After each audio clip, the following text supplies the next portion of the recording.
The morning of the 12th of May 2006 dawns flat and grey. There is a metallic, ionized taste to the air.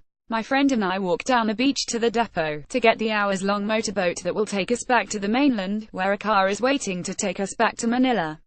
When we get there, though, the office is locked. A man comes to tell us the boats aren't leaving. That's the first we hear of the storm. It is the year before I go to university, and I am in the Philippines with two school friends, Jim and Boo, to work in an orphanage run by a cousin of Boo's. That week, the three of us, plus two of our Filipino hosts, had come to learn to dive on an island called Mindoro. We were young, all three of us 19, and too inexperienced and stupid to be properly scared of anything. In hindsight, our naivete could have easily killed us. The storm's name was caloy, though it was called chanchu outside the Philippines. Like Hurricane Irma, the strongest Atlantic hurricane ever recorded, which is currently bearing down on Florida after tearing through the Caribbean, caloy was a record breaker, the first super typhoon ever recorded in the South China Sea. On the day in 2006, we take a bus across the island to a more industrial port, where we have been told bigger boats will take us home. There is an added urgency to this. Boo has awoken ill and gone downhill fast. We don't know it yet, but later it will turn out that he has dysentery. All we know is that we need to get off this island and to a hospital. It's noon. Our ears pop. The sky further darkens and rain comes in great splatters. Water infiltrates the back of the packed bus, soaking everyone to the skin. The passengers huddle. The port is chaotic. Several large car ferries bob like coracles in the rising swell.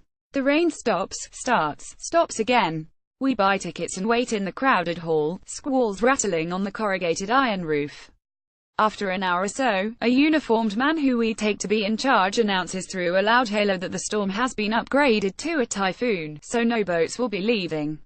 Soon after, one of the ferry captains announces that he will defy the harbor master and go anyway, if he is paid double. We argue a little. Boo is in bad shape, but after phoning the mainland again where our host is watching the storm grow on the Doppler radar, we decide not to risk it. Eventually we find a low-slung concrete guest house that looks sturdy enough, and check into a room on the first floor with a small, high window. Jim and I head into town for supplies, water, biscuits, rehydration powder, lime cordial, and gin. On our way back the rain comes again, this time huge, lumpen drops. Night falls in the afternoon as the sky, which briefly lightened after the shower, darkens again. The wine picks up, trees sway urgently. With nothing else to do, we open the gin with the hotel's only two other guests, an American in his 50s and his Filipino wife. Someone has a pack of cards. Sitting in the corridor outside our room, we drink and play for hours, occasionally going to the door to watch the thickening storm. By midnight, the trees are like whips. Lightning crackles, and the rain is coming down in sheets. Our new American friend gets too drunk, and retires. We are all drunk. We have run out of gin. Jim wants to go get more. Standing in the guest house's yard, we play fight over whether to go out. It is all a lark. We go to bed. I dream that I am walking down the streets of London during the Blitz. Bombs are screaming to the ground and exploding all around me. I wake with a start, but the noise doesn't stop. This is what I hear first, a banshee wail, as the gusts scream past. Next, the leaden, concussive thump that I had taken for bombs, as the air is sucked back into the vacuum on the lee side of the building. By the time it passed over us into the warmer waters of the South China Sea, caloy was a super typhoon, with peak wind speeds of 145 miles per hour, less than Irma's insane 185 miles per hour peak, but still brutally strong.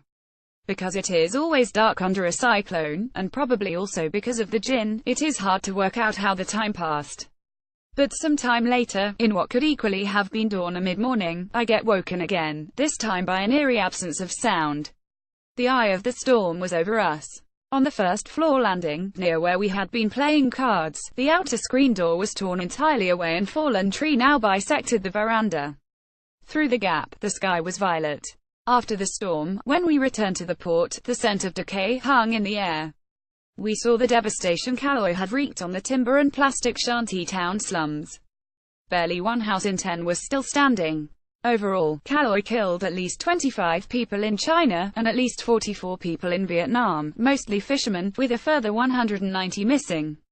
In the Philippines, 41 people died, including 21 who were killed when a ferry, the Mayan, capsized off an island next to ours. Another ferry, the Filipinas Princess, went missing with more than 700 passengers aboard but was later rescued by Coast Guards in a cove off Mindoro.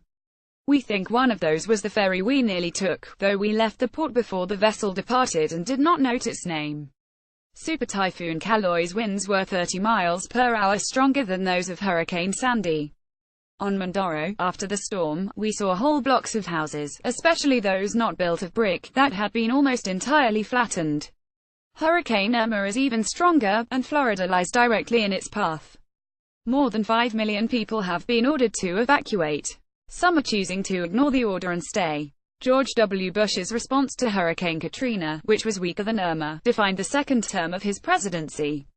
Whether September's hurricanes will similarly shape Donald Trump's chaotic presidency is still an open question, though the president's tone-deafness last week in Houston, he said, bafflingly, of Hurricane Harvey that it had been a wonderful thing, before signing off with "have a good time" doesn't augur well for success. But there is no doubt that this storm is going to be devastating, in fact already has been, across the Caribbean and Puerto Rico. On the day in 2006, caloy was far greater and more terrible than I could have imagined. What Trump should be saying is, if you're in Irma's path, listen to the warnings, pay attention to the official channels, take all the precautions you can, and stay safe out there. It's not a luck, a storm like this. We thought it was, and we were stupid, and could have gotten ourselves badly hurt or even killed.